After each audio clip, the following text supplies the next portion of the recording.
erdhi fleta? Më dëgjoj tani.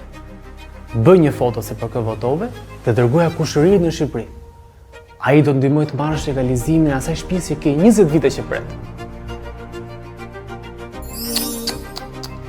As mos e mendo. Vota është personale, sekrete dhe akt patriotik. Nuk mund ta shkëmbesh atë me një legalizim. Lire çfarë thot ai. Më dëgjoj mua, nuk e merr vesh askush. Këto punë bëhen në heshtë. Jep një votë, merr një shërbim. Kaq e thjeshtë.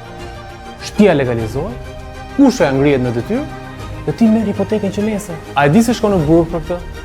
Quhet korrupsion elektoral. Dënohet nga 1 deri në 5 vite burg. Kështu që tregohu shqiptarin mirë. Zgjidh alternativën më të mirë për vendin dhe mos bëj pazare me votën për të ardhmen e vendit tënd. Vota nga diaspora është personale dhe sekrete. Fotografimi i saj është i ndaluar dhe i dënueshëm. Nëse dikush të kërkon foto ose të ndihmojë me procesin e votimit, denoncoje.